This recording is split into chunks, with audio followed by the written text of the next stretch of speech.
ये Christian journey आपको अपनानी होगी, आपको परमेश्वर के संग चलना होगा, आपको एक नियम बनाना होगा कि आज से मेरी जिंदगी जो है वो खुदाबंद के साथ है। आज हम अपने अंदर हम देखें कि क्या मेरा ध्यान सुसमाचार की ओर है, क्या परमेश्वर की सेवकाई के साथ जुड़ा हो। अगर आप जुड़े हुए हैं तो परमेश्वर की निगाह में आपकी वैल्यू होगी। आज लोग ये समझ नहीं पा रहे हैं कि क्यों आप क्रिश्चियन हैं। आप क्रिश्चियन हैं? हाँ, मैं क्रिश्चियन हूं। तो क्या अभी आपका क्या प्लान है? प्लान कौन सा प्लान? नहीं, आपका सुसमाचार के लिए क्या प्लान है? हाँ, हम परमेश्वर के बारे में बताते हैं। आप चर्च जाते हैं? हाँ, हम जाते हैं, कभी कभी संडे जाते हैं हम। क्या आप सुसमाचार देते हैं? नहीं, क्योंकि आपको ऐसा लगता है विश्वासियों को कि आपका काम सिर्फ जाना है और अच्छा सा सरमन सुनना है, आमीन बोलना है, आमीन आमीन हालेलुया करके और मैं वापस आना है। इसीलिए आज की कलीसिया जो है इतनी आशीषित नहीं है। ना वो आग से भरी हुई है, ना वो सामर्थ्य से भरी हुई है, ना उसके ऊपर वो आशीषें हैं जो होनी चाहिए। क्यों? क्योंकि वो कलीसिया किसी भी सुसमाचार के इवेंजलिज्म का हिस्सा नहीं है, किसी प्रचार का हिस्सा नहीं है। पौलुस कहता है ऐसी कलीसियाओं से जिसने मिशनरी कामों में उसकी सहायता की, किसी ने प्रार्थना की, किसी ने फाइनेंशियल सपोर्ट के साथ, प्रेयर के साथ, किसी ने किसी तरीके के साथ। तो बाइबल कहती है पौलुस ने उन लोगों को कहा अब तुम्हारी हर घटी को परमेश्वर इज्जत के साथ पूरा करेगा, तुम्हें तुम्हारी बेइज्जती नहीं होने देगा, तुम्हारी हर घटी कंप्लीट करेगा, प्रभु तुम्हारे संग होगा। लेकिन इस सब कलीसिया को नहीं कहा। वो कलीसियाएं जो परमेश्वर के कामों में जुड़ी हुई थी, जो परमेश्वर के कामों में सहयोग दे रही थी, जो परमेश्वर के कामों में खुदाबंद के दास के साथ मिलके, प्रार्थनाओं के साथ, उपवास के साथ, बोने के साथ, हर एक सपोर्ट के साथ वो चल रही थी। उसने कहा था कि परमेश्वर तुम्हारी हर घटी को महिमा सहित पूरा करेगा। आज हम अपने अंदर हम देखें कि कैसी सेवकाइयों के साथ हम जुड़े हुए हैं। क्या वो जीवित हैं? क्या मेरा ध्यान सुसमाचार की ओर है? क्या मैं इवेंजलिज्म करता हूं? क्या परमेश्वर की सेवकाई के साथ जुड़ा हूं? अगर आप जुड़े हुए हैं तो परमेश्वर की निगाह में आपकी वैल्यू होगी। आप अपने बच्चों के लिए प्रार्थना करेंगे, क्योंकि आप दूसरों के बच्चों को बचा रहे हैं तो परमेश्वर आपके अपने बच्चों को सेव करेगा। आने वाले दिनों में, आने वाले सालों में आपका अपने बच्चे बैप्टाइज होंगे, चर्च में होंगे, सेवा कर रहे होंगे। ऐसे मेरे साथ हुआ। परमेश्वर ने मुझसे कहा, जब मैं अपनी बीमारी के बावजूद भी, अपनी हीलिंग ना होने के बावजूद भी प्रभु से बहुत सारे क्वेश्चन करता था कि परमेश्वर मैं क्रिश्चियन तो बन गया हूं लेकिन मैं हील क्यों नहीं हो रहा हूं। तो परमेश्वर ने मुझसे कहा जा और लोगों को हील कर, जा और लोगों को ब्लेस कर, क्योंकि जिस नल में से पानी निकलेगा वो नल खुद सूखा नहीं रहेगा। लोग बोलते हैं खामरा चर्च में हीलिंग मिनिस्ट्री है। आपको पता है खामरा चर्च की वो हीलिंग मिनिस्ट्री जो आज हीलिंग मिनिस्ट्री के नाम से मशहूर है, जब मैंने सेवा हीलिंग की शुरू की थी सुसमाचार की, तो मैं खुद हील नहीं था, खुद चंगा नहीं था, खुद बीमार था। और उसी बीमारी में मैंने सेवकाई को शुरू किया और परमेश्वर ने कहा था जिस नल में से पानी निकलेगा वो खुद भी सूखा नहीं रहेगा। लोगों को हील करता करता कब मैं हील हो गया, आज आपके सामने है। और ऐसी हीलिंग डॉक्टर बोल चुके थे नहीं हो सकती।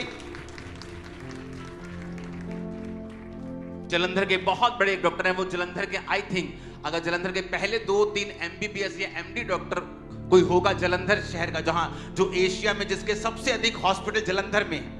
तो जब मैं उस डॉक्टर के पास गया था तो उन्हें भी समझ नहीं आई थी और उन्होंने अपनी बीमारी से, बहुत बुजुर्ग थे वो, मुझे मालूम नहीं दुनिया में है कि नहीं, एक बड़ी सी मोटी सी किताब निकाल ली थी और मोटी सी किताब निकाल कर उन्होंने पूरा मेरा केस सर्च किया था और मुझे कहा था कि वो मुझे डराना नहीं चाहते थे। उन्होंने कहा था मैं तुझे कुछ मेडिसिन दूंगा लेकिन डोंट वरी, तुम अपना ध्यान स्पोर्ट्स की ओर लगाओ, इसकी ओर लगाओ। उनके पास कोई भी इलाज नहीं था। लेकिन जब मैं चर्च में गया, और इसलिए नहीं कि मुझे बीमारी से शिफा चाहिए, मैं डिप्रेस था और डिप्रेशन का रोगी हो चुका था। और जब मैं चर्च में गया और मुझे नशों से परमेश्वर ने आजाद किया और डिप्रेशन से आजाद किया, और जब मैं बाइबल पढ़ रहा था, बाइबल में मेरी हीलिंग के बारे में एग्जैक्ट जिक्र था जो मेरे को बीमारी थी, और मैं वहां रोने लग गया था कि मैंने कहा क्या परमेश्वर ये कर सकता है। मैंने अपने पास्टर से पूछा, मैं 3 महीने का बेशुद्ध, मैंने कहा क्या प्रभु ये कर सकता है मेरी लाइफ में? क्या ये कर सकता है? क्या सचमुच प्रभु ये कर सकता है मेरी लाइफ में? उन्होंने कहा हाँ प्रभु सब कुछ कर सकता है। तो मैं हर टाइम, अगर मैं पुरानी बाइबल जो मैंने अपनी वाइफ को गिफ्ट दी है, अगर मैं आपको निकाल के दिखाऊं तो वो उस जगह से येलो है, क्योंकि मेरे सिर पे अनॉइंटिंग ऑयल लगा रहता था और मैं ऑयल बाइबल पे ऐसे हाथ सिर रख के रोता रहता था घंटों, ये क्या प्रभु ये हो सकता है? जिस चीज को इस जलंधर का सबसे बड़ा डॉक्टर बड़ी पोथी लेके बैठ गया था, और रिस्पॉन्स नहीं मैंने को दिया था, क्या ये हो सकता है? आज वो हुआ। जब मैंने पूछा था उसके 10 साल बाद हुआ, लेकिन हुआ जरूर। ये क्रिश्चियन जर्नी आपको अपनानी होगी, आपको परमेश्वर के संग चलना होगा, आपको एक नियम बनाना होगा, एक फैसला करना होगा कि आज से मेरी जिंदगी जो है वो खुदाबंद के साथ होगी। तो शैतान तो डंडा लेके खड़ा ही है, वो मैं जानता हूं उसको, वो आपकी लाइफ में काम नहीं कर सकता, लेकिन जब वो एक व्यक्ति को परमेश्वर से दूर देखता है वो काम करता है। परमेश्वर ने मना नहीं किया जा और सूरों के झुंड में चला जा। परमेश्वर ने मना क्यों नहीं किया? क्योंकि वचन कहता है जहां बाड़ा टूटेगा सांप उसको डसेगा।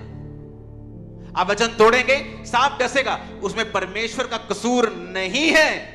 परमेश्वर का कोई लेना देना उस इंसिडेंट में, उस मुश्किल में, उस ट्रबल में परमेश्वर का कोई लेना देना नहीं है। ये आपका डिसीजन था खुदाबंद से दूर जाना। एक छोटा बच्चा अपने माता पिता से जब तक नजदीक रहेगा सुरक्षित रहेगा। अगर वो जिद करके दूर जाना चाहेगा तो वो अपनी सेफ्टी का खुद जिम्मेवार है। परमेश्वर ने आपको एक संबंध, एक रिलेशनशिप बिल्ड करने के लिए बुलाया है।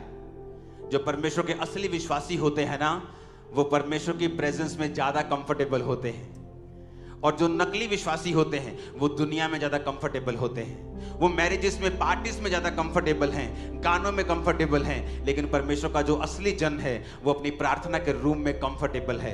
वो अपनी प्रार्थना के कमरे में जहां खुदाबंद से वो रोज बात करता है, उसे ऐसा लगता है कि जिस तरह मछली को पानी में दोबारा डाल दिया जाए और मछली पानी में अपने जीवन के साथ घूमती फिरती है, एक असली विश्वासी ऐसा ही होता है। जब तक आप परमेश्वर से दूर हैं, एक अजीब सी बेचैनी आपके हार्ट्स में रहती है, आपके दिलों में रहती है।